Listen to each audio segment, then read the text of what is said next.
Okay, so this is the first iteration of something we hope to do a lot of, which are going to be some kind of a video dev blog for what we're doing with Redwall, the Warrior Reborn. On the couch next to me, you see Jeremy Adams, you see Emily Easton, you see Aaron Kays, whose name I always get it wrong. But it's like, it doesn't matter why. The point is I got it right that time. Yes, you did. So, really, there's a lot that we've got going on behind the scenes here in terms of artwork and everything else. And so this should be understood as a drop in the bucket, so to speak, and an overview of a couple things we're doing sort of recently. And I think, just as everyone understands, like there's a lot to come. We'll probably do some deep dives on some of these particular topics. So understand this as just as an overview. Also, we'd love to get some questions and some answers, so anyone who's doing that will be answering that, but not till the end. So we're going to do just kind of a walkthrough of some things, and at the end we'll do some Q&A. So And a slide number. Like if they have and a slide number. So the slides, I believe, are all going to be numbered, and so if you note that, then we can refer back to it in the later. So keep an eyeball if there's something you want to see. Just remember the slides so you know what we're talking about. The numbers are in the bottom right corner. Bottom right corner. Okay, perfect. So anyone who has no idea what we're talking about, we're Soma Games, and we are working on a Redwall video game. Right now, it is subtitled "The Warrior Reborn," as you see that, and as we've seen in other places, this will roughly go over the events that are in the first book of Redwall, so Matthias and all that. And for people who've asked, the subtitle "The Warrior Reborn" is specifically referring to Matthias as if sort of a rebirth of Martin the Warrior. So that's how you know what's going on, kind of get everybody up to speed, and then we'll just jump into it. So Jeremy, if you'd like to kind of proceed, let's go to the first set. So the Gatehouse.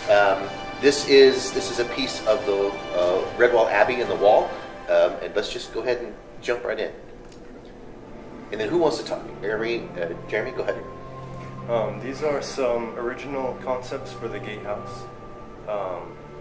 Trying to stick to the artwork that was created for the book, but also some original designs as well. So you'll see that there's some brickwork there and some vines and some towers up top. The concept in the top left, the gatehouse ended up being a bit wider than that, is that correct? Yes. Yeah. And the steps there. Yeah, there will be no steps in the final model to allow carts and such to pass through. Right. Alright, so I made this one in 3D, and this is probably the final model of the gatehouse. At least pretty final. I think we're going to add a roof onto the stairs there. You can see at the bottom the two blocks are, the small one is a mouse scale and the bigger one is a badger size. So they'll both be able to fit right into the gatehouse. I think one of the pictures, we posted a different view of this, which was basically like kind of on the ground looking up. We posted that on Facebook a while back. And one of the comments, and I think we got more than one person who kind of noted, they felt it looked too like imposing, like almost a little bit too militaristic. And I was just wondering if you guys could speak a little bit to that question. And I know you've got a slide coming up. Yeah, so we asked Jeremy to do a paint over so that we could show basically what this would look like with all of the textures and details that make it a little bit more homey or comfortable. Go ahead. So this is it here. Yeah, we think the color scheme and how the wall was built, the particular material, will keep it friendly vibe, like what everyone was wanting. So. Yeah, I think that also one of the things that happened is that bottom up, that view from the ground, it does make it look really imposing. And so I think that the angle changes a lot, and probably the camera. But the colors is probably the biggest thing. Yeah. That gray color just kind of makes everything look cold and nasty. The colors here, and frankly, I think the trees. One, it brings the scale. It doesn't look nearly so nasty, even though it's totally legit. Like that's the right scale. At the same time, it adds warmth, which to me is a big deal. The vines make a big deal. I think this is a lot closer feel wise.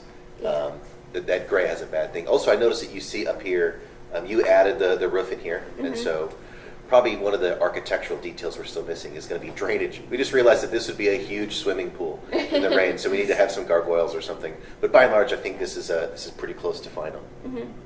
Yes. So Erin has been doing a lot of the character work. I'd say she's been taking the lead on the character work. So we're going to look in the mouse, which a lot of you may have seen character development we've done for the badger and for the hares. But we've frankly been kind of putting off the mouse, mostly because it's one of the more iconic images. We want to make sure that we really had the time to dive into it right. So shoot. Specifically, when I was working on the mouse, I wanted to make sure that we had a good balance between super stylized and realism. One of the things that I wanted to avoid was something super cartoony, especially because we're planning on this being 3D, so cartoony doesn't work. It's one of the reasons why we haven't referenced the cartoon itself, just because that's completely flat and 2D, and that's not the look we want. Right. There's a couple other reasons which I could touch on, but I will touch on it. So the three things I specifically was looking at were how the eyes would look, the shoulders, and the feet. And here, these are some of the references we've used as things to look at, how we could go about things, or things to look at in terms of the anatomy. When looking at the stylized versus realism, a realistic mouse has these, because it's on all fours, the shoulders are completely different in terms of a human anatomy, where the shoulders go out to the side. And if you look at the Secret of Nim artwork there, you see that the shoulders go out to the side and not forward. Yeah. Versus the Reepicheep artwork that was done for the Chronicles of Narnia, he looks like a realistic mouse. And so finding the balance between the two of those with the shoulders, and also you can actually tell the same thing there is also with the eyes, having a human eyes where there's a lot of white involved versus almost liquid black color, which also determines how much emotion can be felt just strictly through the eyes, and like the expression that's shown through that. And the other thing that we've also been looking at is how we're going to have the feet and legs kind of worked out. There isn't as diverse, there's not much diversity here in these images shown, but we had to work out if they're going to be standing on their toes or with their heel down, like mice actually do, because it changes how the models would be later animated and what kind of range of motions they could have. It's interesting to me how much something is, it seems as subtle as basically whether or not they're up on their tippy toes. So you see like Jerome's mouse up here, he's standing up on his tippy toes, where Sean's mouse is down on his feet. And I know talking to Sean, that was a big thing for him, is the anatomy of the feet and how they sat. And it changes sort of the attitude of the character really dramatically. Yep. And I look down here at this image with the squirrel, and I realize we don't have a lot of their feet here, but it just, in my mind, it makes him look more aggressive. And I'm not sure, because we don't show it in this shot, but I think Reepicheep was up on his toes, and it makes him look meaner. Maybe not meaner, but aggressive, more aggressive. More animated, because when you're on your heels, you're not going to be bouncing around as much. And so when I say animated, I mean just in terms of motion. Yeah. In sense. Maybe more relaxed. Yeah, relaxed, I think, is a big deal. Yeah. Do you have any shots in here from the Ghost of a Tale? No, I don't. I didn't reference that. Okay. That obviously is one of the other things going on in real time. Like, this is what's happening in the game development world that we'll probably want to speak to a little bit later. There's a lot to talk about in character development. We only have a couple of minutes today. Yeah. So this is some of the work that I put in early on, but this is about a year ago. And you can see on the right, you can see the work I did on what a mouse could look like on the more towards the realistic side of a shoulder, no shoulder, or this like imposed human shoulder in there. Versus on the left, I was specifically looking at having the natural shoulder, but making the neck itself not just go straight from the head into the body, but actually making it a skinnier neck. Which is something that when you look at the Secret of Nim stuff, they have the human neck in there versus a mouse neck. So that's something I was working on. And the middle image shows kind of where the shoulder would be when placed. It's where the shoulder is physically not in the center, but towards actually forward on the body. Right. And towards the front instead. Then this is again more work going towards that, and you can see there's a skeleton of an actual mouse up in the top right, and you can see how we're altering that skeleton to fit into a potential mouse body that would later be animated. And that's something that since we're leaning towards a stylized realism in terms of what we're going towards, we want to keep in mind what the actual anatomy would be or how that would fit into our mouse body. What's striking to me about the real skeleton is the proportion of basically the forelimbs to their rear limbs. Mm-hmm. And you don't realize that because this just becomes a big sack of hair and meat. Yep. But their bones, they're probably 4 or 5 times the size. Maybe that's overstating, but they're huge compared to the forelimbs. And you don't really realize that until you try to stick them in legs. Yep, that was one of the things. That's why I actually put in a skeleton inside of a body, because it's like, how would this fit into it? I had to figure that out. And so this is some of the work, and the nice thing about the work we're working on with the mice is that it goes across more than just the mice. You can see the top left image is an early work I did on some squirrels where I hadn't thought about the shoulders yet, and so I was looking at, and so those are very humanoid shoulders versus the sloping shoulder that we're working on. And so on the right, that's kind of how I applied it to squirrels itself. And then here we have what we've done most recently with the mice, in which we have kind of our decisions done mostly with the eyes. We're still kind of deciding on eyes, but we've gotten the feet and the shoulders figured out, and then we're looking at what kind of body type we want to go for our adventuring or lead mouse for this upcoming game. And what we decided on was a mixture. We liked the 2B on the right, and we took that one and then combined it with the 3A head on the left. And that one that's circled is the one that we're going to be doing some more development on specifically. Right, so that character is sort of the rough shape for Simon and Sophia. And so this is a gender neutral-esque mouse. Something I wanted to point out is I asked Aaron to take that and make the eyes even bigger just to see, and we wound up with this creepy mouse. Yep. And it was interesting to see how delicate the size of the eyes went from being sort of emotive and interesting to zombies. Like it happened really fast. A zombie, alien, whichever right. you want to call it. Really weird. Yep. And the other thing that we're thinking about is all the 9 mice on the right, all of them could be used in the game. They're just not going to be our lead mice. Right. And so there are going to be more than one shape of mouse in the game. Like this one upper right, we liked how he was so pear-shaped and pudgy. He didn't look like an adventurer, but he looked like a really cozy, fun mouse to meet. Like that'd be a neat character. Where I think this one felt the most maybe intelligent. The stance, the height, all those things really conveyed a different vibe. It was interesting how little changes made big emotional differences. Funny thing is that they all have the same stance. Yeah. They have that same stance, and it still looks more intelligent than the one just to the left. And all that's been changed is the stretch of the body. Yeah. One C could be like a wannabe adventurer. Yeah, exactly. Yes, the wannabe adventurer. The adventurer in his own mind. Anyway, we're going to move on from the mouse onto our next subject, which is the village concepts. Okay, so this is a piece that will be in specifically a site in the Warrior Reborn, and this is a village outside of Redwall, off to the west. And if you played the Corsair's Last Treasure, this is actually Lily Grove. So this is sort of down the old dry riverbed that used to be the River Moss, which is now kind of a swampy drainage area in some places. And so this is Lily Grove, and an area next to. Do we get into the camp too? A little bit. Okay, so please continue. Yes, so this is. You want to handle the mouse? Okay, so you can show people. Okay. This is some original beginning designs for the mouse village. Just an overview of what I thought it could look like.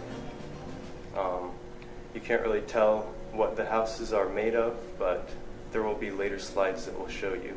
But it's more primitive materials. Yeah. I really like the feel of this.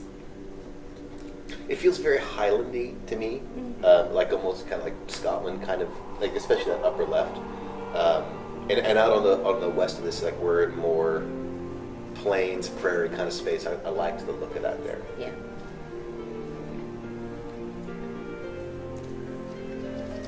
Alright, so these are some concepts for the hilltop camp. Again, these are some just the initial designs. There has been a lot of change, at least in this top left one. At first we were thinking the tent would be more of a temporary location to stay, but we have now made it more permanent, and you'll see that in later slides. No? We don't get there Some yet? other time. Okay, another time. Yeah, and then this here is same location, but a different area. It's up on a hill for stargazing and just star studies. Well, I think one of the things I liked about this is we started trying to figure out, because the opening scene is at night, you know, how's that going to look? What's the color palette? And so bringing in some warmth was a big deal. Yeah, I wanted to make the sky a little more interesting than just black with white dots for stars. Yeah. So. Alright, so here are some house designs for the mouse town. What's it called? Lily Grove. Lily Grove. These are possibilities, but we weren't so keen on these ideas, like the stone walls and straight wooden walls. But these we were more happy with. Yeah. It's like the straw or It's very grass. Hobbit-like, I think, because of the round doors. Yeah, it's interesting that one item made everyone think Lord of the Rings, Yeah. and appropriately. Uh-huh.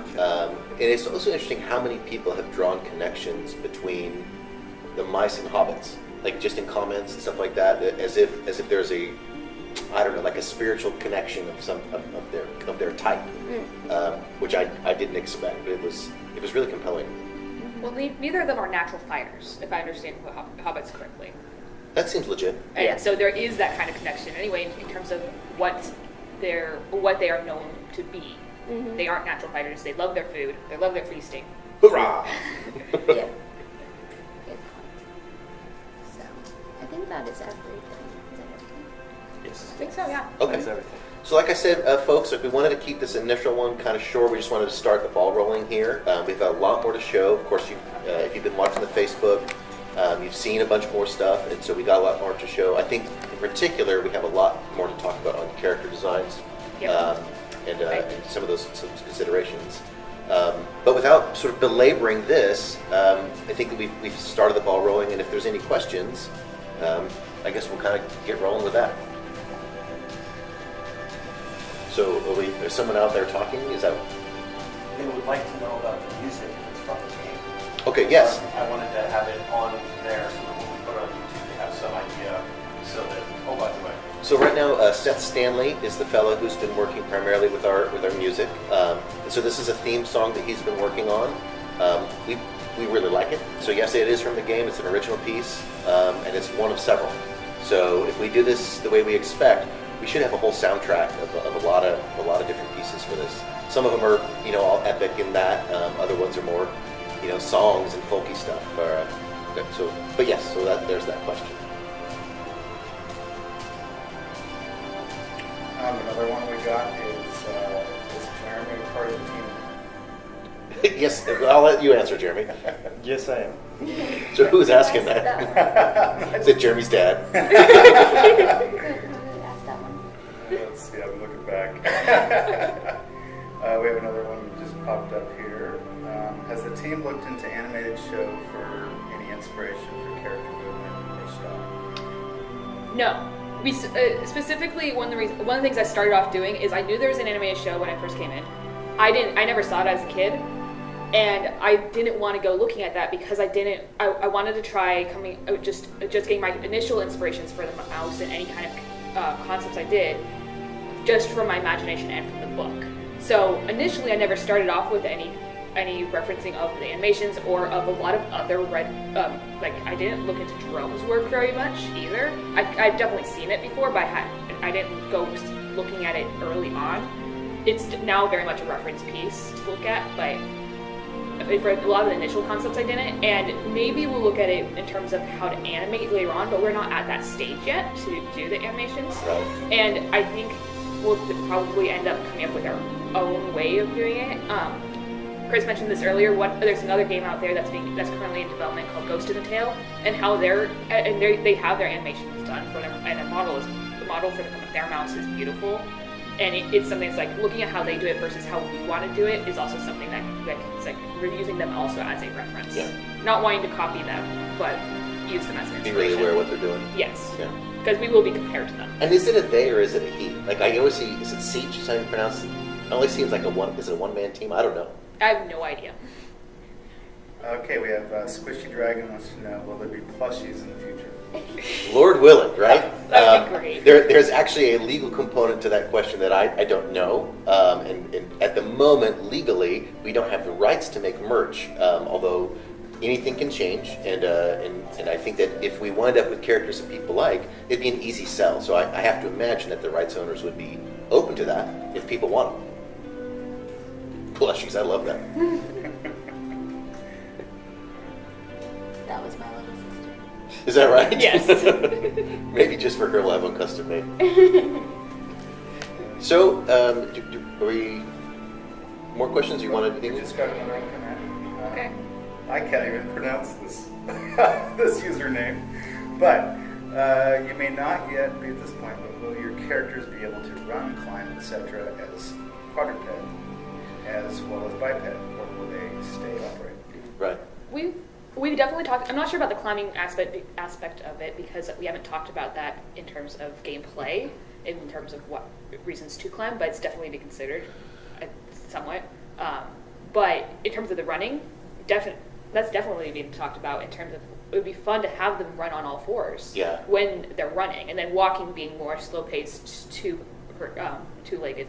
So ultimately, the question is kind of philosophical. Is that the four-legged? What kind of the impression is like once they get on four legs, they look quite animal. And so philosophically, the question is like, how anthropomorphic are these guys? Like how human, how animal? Where's the mix? And running on all fours skews that dial quite a bit to the animal.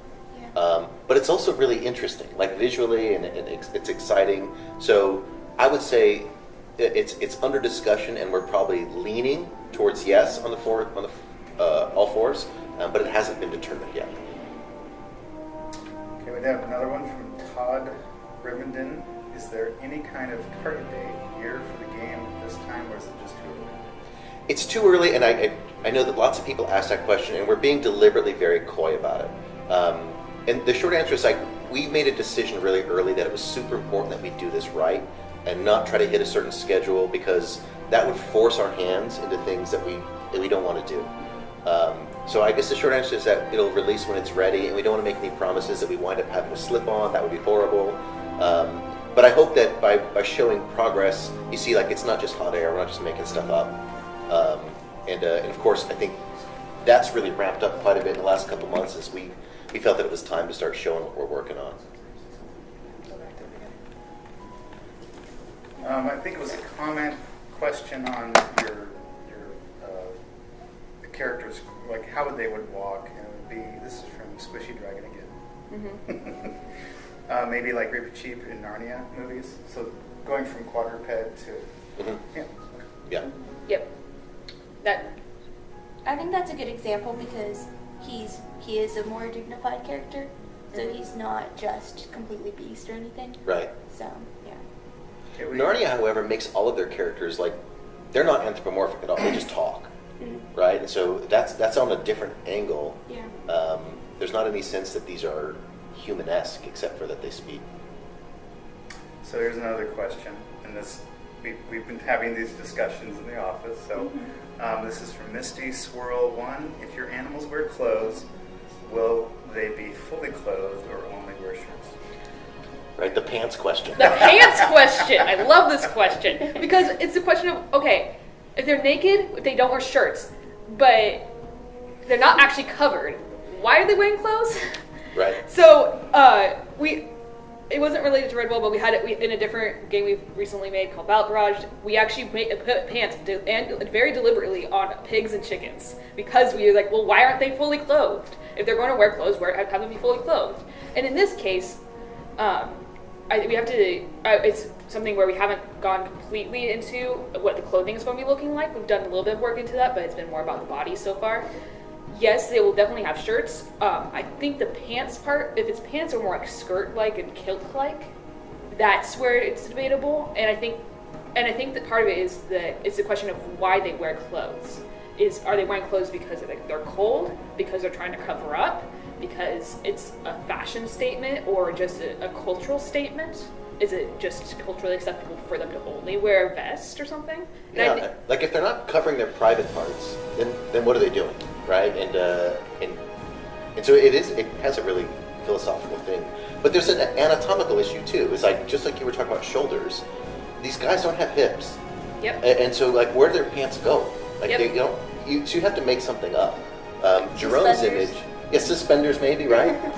Jerome's image shows the mouse with pants. Clothes and how we build clothes. You might come up with something like, I don't know if you guys have seen the pants for dogs, where they're actually just pants for all four legs. Oh, I haven't seen that. It doesn't cover their backs, but it covers all four legs in the bottom of their bellies or something like that. You find out with Jerome's interesting is that you wind up with gangsta pants. Yeah. Because their hips and their bottom avoided the question that way. So yeah, I like the pants idea on a philosophical sense. I think I would lean that direction. And one of the things that I've discovered is as I've worked with clothes, even working from this kind of sloped shoulder feel, like where it's like as I add clothes, it kind of starts to feel more like there is an actual shoulder in there. So as you add clothes, you can also make the illusion of hips that hide the fact that they don't actually have hips. Yeah. And so it completely depends on the style of the clothes and what kind of clothes and how we build clothes. You might come up with something like, I don't know if you guys have seen the pants for dogs, where they're actually just pants for all four legs. Oh, I haven't seen that. It doesn't cover their backs, but it covers all four legs in the bottom of their bellies or something like that. You find out with Jerome's interesting is that you wind up with gangsta pants. Because their hips and their bodies kind of sag so much down into the lower end. You have to have these really big, I don't know what you call it, the crotch area, I guess, but that becomes really disproportionately large. The waist to crotch is just large. There's a lot more there because from crotch to the bottom of their feet, to the sole of their feet, it's not as much room. There's less space. Yeah. And so it's one of the reasons why, when I was thinking about it, I personally lean towards not necessarily pants, but more kilt skirts type things, kind of with the robes. Yeah. I imagine that Sean Rubin's Matthias right there isn't wearing pants underneath there, just wearing a robe over everything. And that's kind of how I imagine it. Right. And the images we have of Constance, she's wearing a dress, which is easy. Mm-hmm. But like the image we have of Basil, he's pantsless. Yep. Right. So maybe it's a fashion choice. Anyways, actually, you see how this conversation goes along. You can kind of see. I kind of addressed it here. I gave the guy squirrel right here a kilt, and then the mouse over to the left has like this. It's not necessarily connected on the side, so there isn't. It's a tunic. Is that what it's called? Maybe a tunic. No, it's not. Apron. Kind of like an apron, actually, where it's one long bit between there's a head hole. That's what they're there, and then he's connecting it with keeping it in place with a belt. Yeah. That's kind of how I addressed that in that certain image, at least. So that's clothing. Right. It's a fun discussion we get to work with. Yeah. So Snowy Grin says, have you drawn any inspiration in your designs, characters or otherwise, from the Redwall graphic novel?